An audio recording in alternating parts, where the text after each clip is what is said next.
사람들은 누구나 다 자신의 인생이 복된 삶, 그리고 정말 하나님께 영광을 돌리는 성공적인 그런 삶이 되기를 원합니다. 이런 자신의 신앙생활이 정말 바르고 건강하고, 그리고 참 하나님께 영광 돌리는 그런 삶이 되기 위해서는 꼭 필요한 것이 있어요. 그것이 뭐냐면 바로 자신을 바로 아는 거예요. 이 자신을 바로 알기 위해서는 자신에 대한 바른 이해가 필요한 것이죠. 이 자신을 바로 이해하기 위해서는 나는 누군가, 내가 내 자신에 대해서 어떻게 생각하는가, 자신에 대한 이 생각이 얼마나 중요한지 모릅니다. 이것은 이 자화상이라고 말할 수 있는데요, 이 자화상은, 셀프 이미지는 스스로 그린 이 초상화 같은 거예요. 그래서 사람들은 자기 마음판에 자신의 모습을 그려놓고 그 모습을 따라서 생각하고, 그리고 말하고 행동하면서 사는 겁니다. 근데 여러분, 이 셀프 이미지, 자기 자화상은 자기에 대한 그 생각, 사람들은 누구나 다 자신에 대해서는 자기가 잘한다고 생각하죠. 그런데 정말 내 자신을 내가 잘 아는가 한번 생각해 보세요. 세 가지 관점에서 자신을 돌아볼 수 있어요. 그 첫째는 바로 내가 보는 나죠.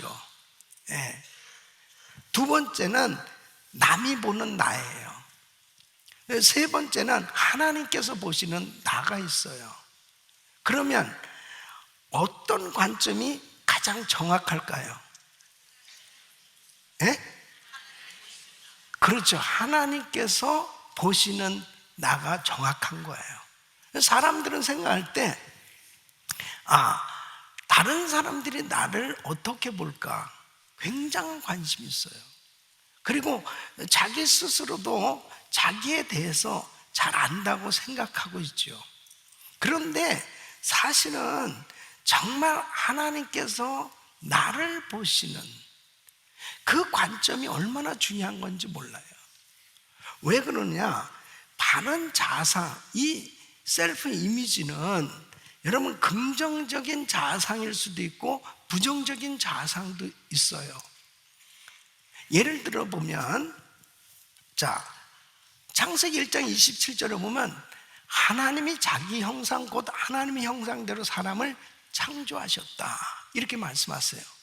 그러면 하나님의 관점에서 나를 보실 때 어떻게 보시는 거예요? 하나님의 작품으로, 하나님이 가장 보배롭고 존귀한 인생으로 하나님께서 나를 만들어 주신 거예요.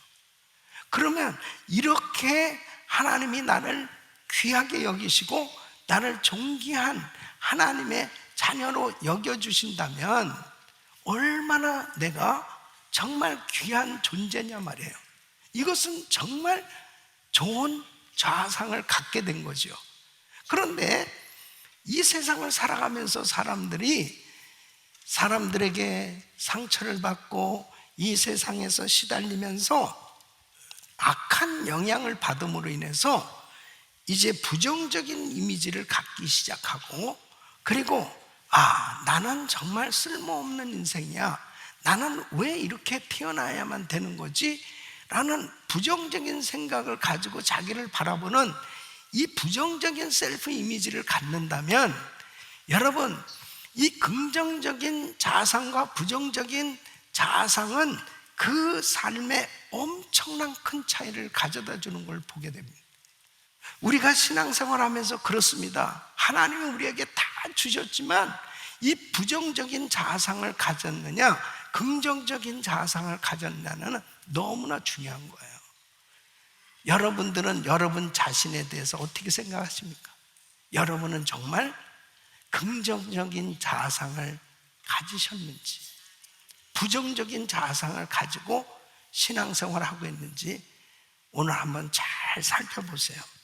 오늘 이 본문 말씀이 그렇습니다. 바로 오늘 말씀은 우리가 살아가면서 갖게 된 이 잘못된 자아상을 회복시켜 주시는 놀라운 메시지가 있어요. 다윗 왕이 왕이 됐습니다. 다윗이 왕이 됐어요. 이 왕이 되고 난 다음에 생각해 보니까 요나단에게 너무 감사한 거예요. 요나단과 의형제를 맺었지 않습니까? 이 요나단의 아버지가 사울 왕이에요. 요나단이 아니었으면 다윗은 벌써 죽었어요.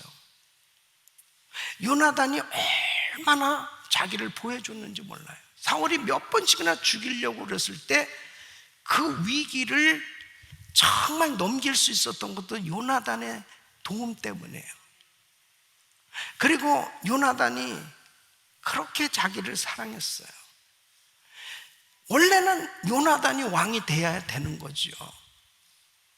그럼에도 불구하고 다윗이 왕이 됐거든요. 그러니까 요나단으로 인해서 이제 내가 이렇게 왕이 됐는데 이제 요나단의 집안을 은혜를 갚아야 되겠다 이런 생각이 든 거죠. 그래서 자세히 알아보라고 그러니까 요나단의 아들 무비보셋이 살아있다는 거예요. 그 무비보셋을 데려오라고. 그러면서 무비보셋을 정말 회복시켜주는 내용이거든요. 그 무비보셋은 이제 사울 왕가가 완전히 몰락할 때 유모가 이 어린 무비보셋을 데리고 피난하다가 떨어뜨렸어요. 그 다리를 다쳤습니다. 그 다리에 장애를 가지고 숨어서 처참한 신세로 지내고 있던 그 무비보셋을 이제 완전히 회복시켜주는 왕자로 모든 것을 다 주면서 회복시켜주시는 내용이거든요. 여기서 다윗은 하나님을 상징하는 거예요. 이 무비보셋은 상처받은 우리를 상징한다고 볼 수 있어요. 다윗을 통해서 무비보셋을 회복시켜 주신 것처럼 오늘 이 말씀을 통해서 저와 여러분을 회복시켜 주시는 은혜가 있기를 바랍니다. 어떻게 회복될 수 있을까? 다윗은 어떻게 무비보셋을 회복시켜 주었는가? 첫째는 무서워 말라. 이 무비보셋에게 무서워 말라고 말씀을 합니다. 7절 말씀 보면 다윗이 가로되 무서워 말라. 무비보셋이 숨어 지내면서 너무 두려움 가운데 무서움에 떨면서 살았어요. 잡히면은 내가 드러나면 나는 죽을 수도 있다는 그런 두려움 가운데 살고 있었습니다. 그런데 이제는 두려워하지 말라는 거예요. 무서워하지 말라는 거예요. 너의 모든 신분과 모든 것을 다 회복시켜 줄 테니 무서워 말라는 거예요. 우리 예수님께서 부활하시고 난 다음에 제자들에게 나타나셨는데 이 제자들이 두려움에 사로잡혀 있었습니다. 예수님이 십자가에 못 박혀 죽으시고 이 제자들은 엄청난 핍박을 받는 가운데서 이제 잡히면 죽을 수도 있다는 그런 그 위협을 당하고 있을 때 문을 걸어 담그고 두려움 가운데 있을 때 부활하신 예수님이 나타나셔서 첫 번째 하신 말씀이 너희에게 평강이 있을지어다. 여러분, 두려움은 잘못된 자상을 만들게 만드는 거예요. 잘못된 자상을 갖게 되는, 이 두려움을 갖게 되면 나는 안 돼, 나는 힘들어, 나는 어려워, 나는 할 수 없어. 그런 잘못된 자상을 가지고는 아무리 많은 능력과 은사를 받아도 그런 사람은 쓰임 받을 수가 없는 거예요. 오늘도 여러분 마음에 평강이 임하기를 바랍니다. 평강이 임해야 돼요. 여러분, 사울 왕의 실패도 두려움 때문이에요. 성경을 보면 사울 왕의 실패의 원인은 두려움이라고 말씀을 하고 있습니다. 사울 왕이 참 처음에는 괜찮은 사람이었어요. 그래서 왕이 됐죠. 그가 사무엘상 9장 2절에 보면 기스가 아들이 있으니 그 이름은 사울이요 준수한 소년이요 이스라엘 자손 중에 그보다 더 준수한 자가 없고 키는 모든 백성보다 어깨 위는 더하더라. 잘생기고 키도 크고 그리고 모든 것이 정말 백성들이 볼 때 아주 왕이 될 만한 사람이다 이렇게 본 거예요. 근데 사울이 얼마나 자기에 대해서 겸손하게 말하냐면 나는 이스라엘 지파의 가장 작은 지파 베냐민 사람이고 나의 가족은 베냐민 지파 모든 가족 중에 가장 미약합니다. 그러면서 자기가 왕으로 뽑혔을 때 행부 뒤에 이렇게 숨어 있는 거예요. 그런 사람을 참 이렇게 왕으로 세웠거든요. 그런데 사무엘상 15장에 보면 이 아말렉과의 전쟁이 벌어졌어요. 그때 이제 하나님이 승리하게 해주셨는데 아말렉 족속을 다 멸하도록 했어요. 그랬는데 아말렉 왕과 그 다음에 그 점도 흠도 없는 그런 짐승들을 죽이지 않았어요. 그랬더니 왜 그랬느냐고 그랬더니 뭐라고 그랬냐면 백성이 두려워서 그렇게 표현합니다. 환경을 바라보고 사람을 자꾸 바라보게 되니까 하나님 앞에 순종이 잘 안 돼요. 그러면서 이 두려움이 어느 날부터 생겨지기 시작합니다. 다윗을 바라보면서도 아니 자기 사위까지 삼았으면서 두려운 마음이 생겨진 저것이 나를 해하고 왕으로 세우는 거 자기 왕이 되는 거 아니야? 막 이 두려움 사람을 믿지 못하는 거예요. 이 블레셋과의 전쟁에서도 이 골리앗과의 전쟁에서도 그 골리앗에 대해서 두려움이 있었습니다. 전쟁해보기도 전에 두려운 거예요. 안 되는 거예요. 예? 나중에는 결국 신접한 무당을 찾아가는 거예요. 왜? 나의 앞날이 어떻게 될까? 도무지 이제 사무엘 선지자도 없어지고 자기한테 말씀을 주는 사람도 없고 나의 앞날이 어떻게 될까? 그래서 신접한 여자를 찾아가는 이 불쌍한 사울 왕, 결국 두려움이 인생을 망가지게 만들었어요. 지금 여러분 마음 가운데 어쩌면 이 경제적인 두려움, 질병에 대한 두려움, 자녀 교육에 대한 두려움, 또 앞날에 대한 두려움, 만약 이러한 두려움을 사단이 가져다 준다면 바로 여러분은 긍정적인 자상을 갖지 못하고 그 두려움 때문에 결국 아무것도 못하게 되는 거예요. 분명한 것은 하나님이 주시는 마음은 두려워하는 마음이 아니에요. 사단이 주는 거예요. 그래서 디모데후서 1장 7절을 보면 하나님이 우리에게 주신 것은 두려워하는 마음이 아니요 오직 능력과 사랑과 근신하는 마음. 두려움을 물리치시길 바랍니다. 물리치시길 바랍니다. 무엇으로 물리치는 거예요? 하나님이 나하고 함께 하신다. 말씀으로 이 모든 두려움을 물리치셔야 돼요. 그래서 이 무비보셋에게도 첫 번째 그를 회복시키기 위해서 두려워 말라. 우리 성도들 마음에 평강이 있길 바랍니다. 이 두려움이 다 없어지길 바랍니다. 예수 이름으로 없어질지어다. 마음에 평강이 있어야 돼요. 평강이. 예? 두 번째는 내게 은혜를 베풀리라. 내게 은혜를 베풀리라. 자, 7절 말씀 보면 내가 반드시 네 아비 요나단을 인하여 내게 은총을 베풀리라. 그랬습니다. 무비보셋이 무슨 자격이 있어서 은혜를 받는 게 아니에요. 아버지 요나단으로 인해서 은혜를 받게 됐어요. 자기에게는 아무 공로가 없지만 아버지 요나단 때문에 이렇게 무조건 다윗을 통해서 은혜를 받게 됐어요. 여러분, 우리는 아무 공로가 없지만은 예수님 때문에 은혜를 받게 된 거예요. 예수님 때문에. 예? 이 무비보셋이 어떻게 회복이 됐어요? 예. 어마어마한 은혜를 받게 됐습니다.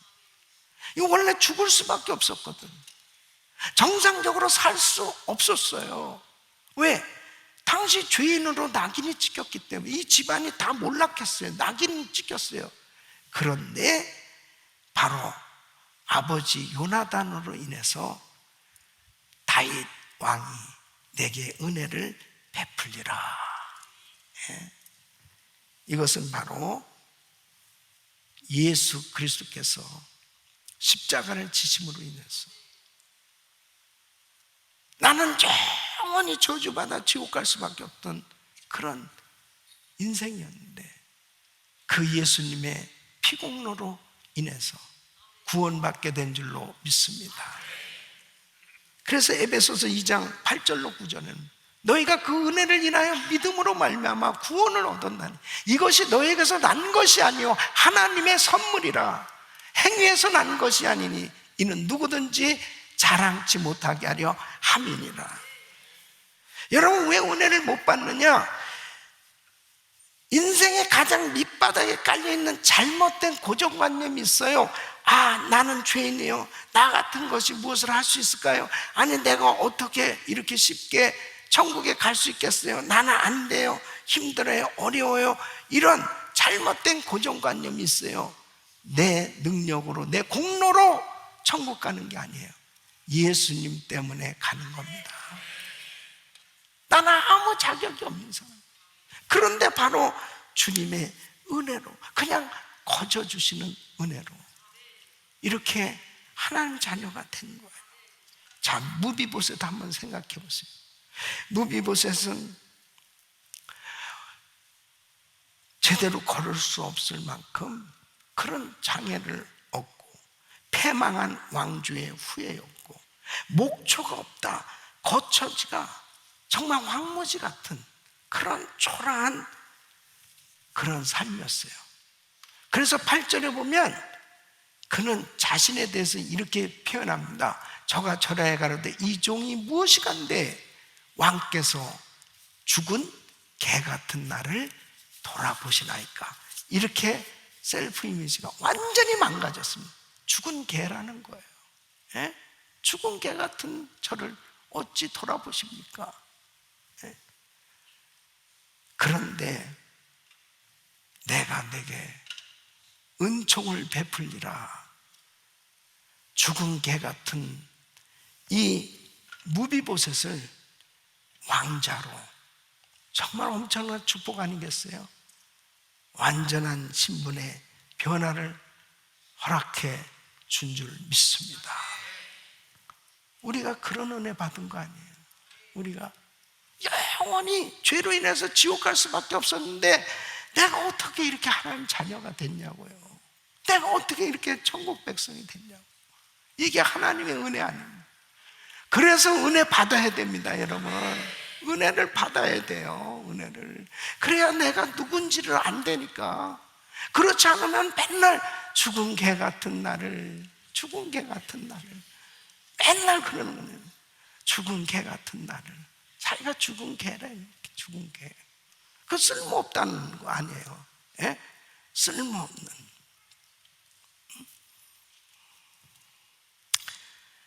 하나님의 은혜는 반드시 받아야 돼요. 그래야 바른 자상을 가질 수 있어요. 세 번째는 사울의 밭을 내게 주겠다. 그렇게 말합니다. 그래서 7절 말씀 보면 내가 내 조부 사울의 밭을 다 내게 도로 주겠고, 이것은 축복의 계승을 의미하는 거예요. 사울 왕에게 있는 모든 축복된 것을 다 주겠다는 거예요. 자, 사울의 왕의 이 유산, 종들도 있어요, 포도원도 있어요, 기름진 밭도 있어요. 이런 모든 것을 다 무비보셋한테 주겠다는 거예요. 이거 어마어마한 은혜 아니겠어요? 여러분, 우리도 예수 그리스도를 통해서 하나님께서 아브라함에게 허락하신 복을 다 주시고 예수 안에서 우리에게 엄청난 하나님의 자녀로 상속권을 허락하신 줄로 믿습니다. 그래서 갈라디아서 3장 13절 14절에 이렇게 말해요. 그리스도께서 우리를 위하여 저주를 받은 바 되사 율법의 저주에서 우리를 속량하셨습니다.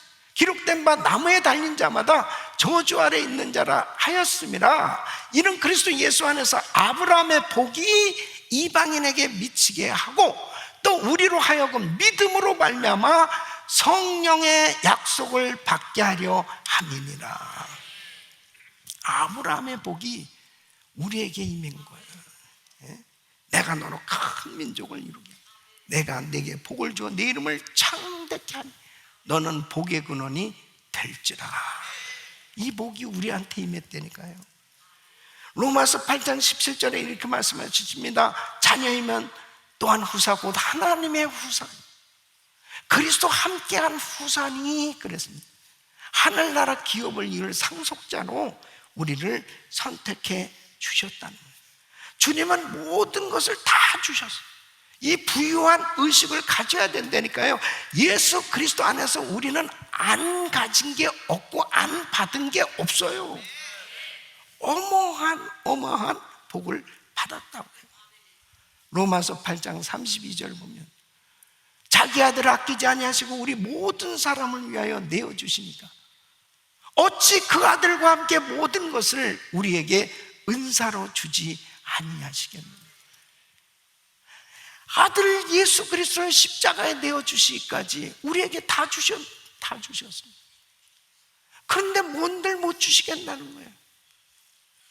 무비보셋에게 사울에게 있는 모든 것을, 이 사울의 방, 사울의 재산, 사울의 모든 것을 다 너한테 주겠다.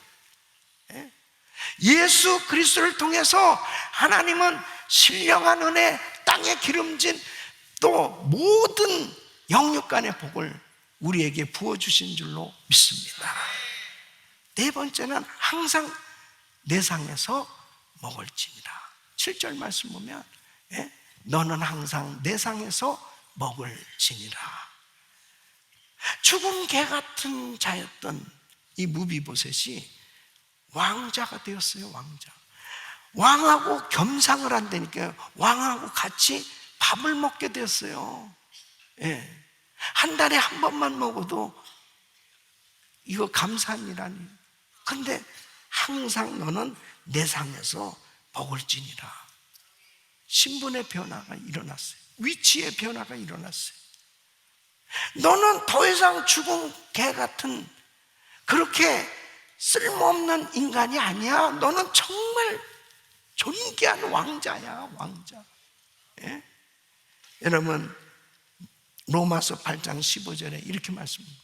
너희는 다시 무서워하는 종의 영을 받지 아니하였고 양자의 영을 받았으므로 아바, 아버지라 부르짖느니라.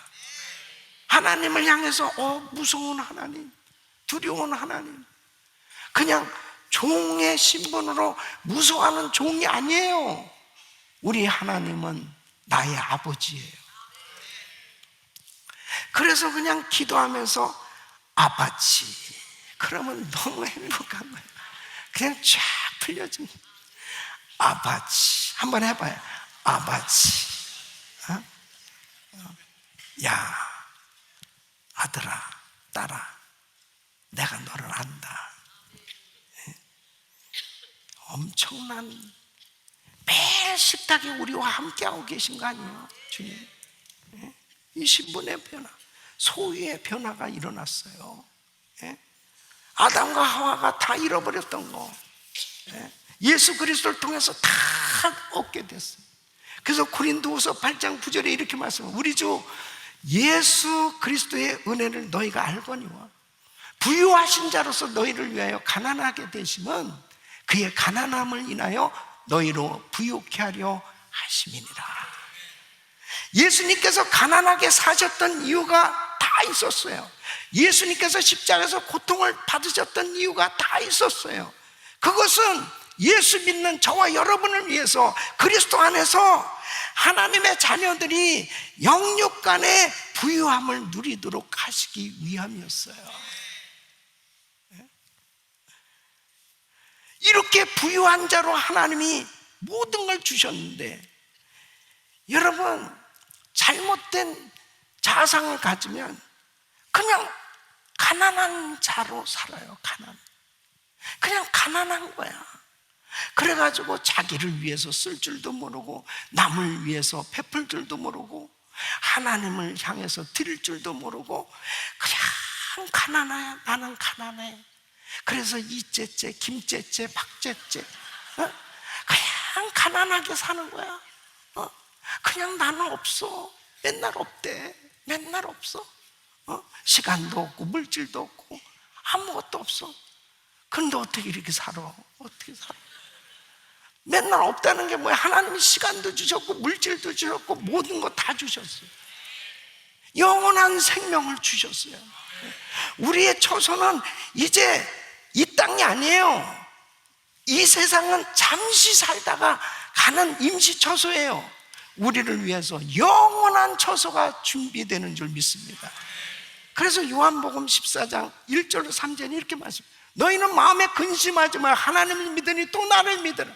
내 아버지 집에 거할 곳이 많다. 그렇지 않으면 너희에게 일렀으리라. 내가 너희를 위하여 처소를 예비하러 가노.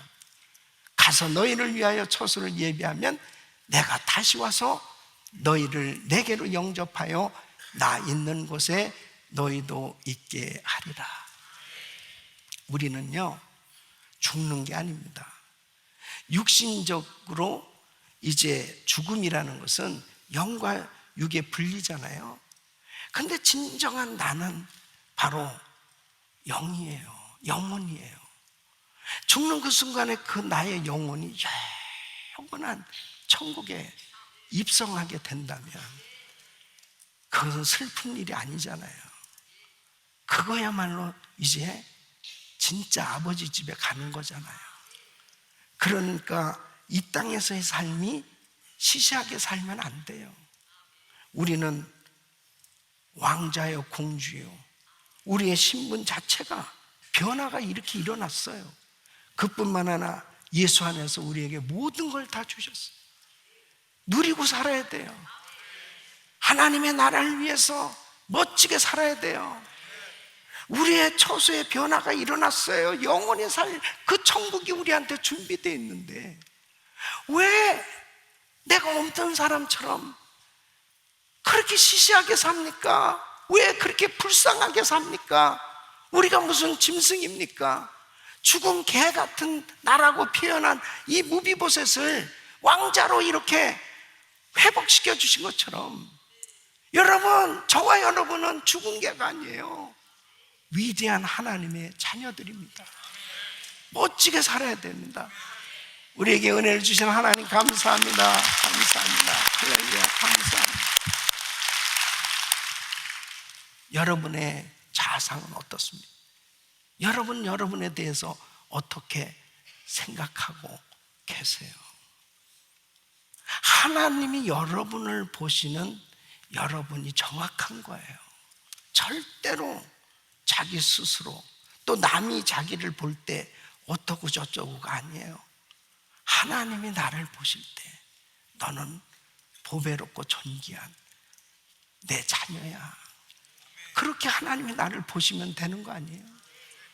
우리 사랑하는 성도 여러분, 용기를 가지고 이제 바른 자상을 가지고 하나님 나라를 위해서 아름답게 사는 그런 복된 인생 되시길 예수 이름으로 축원합니다.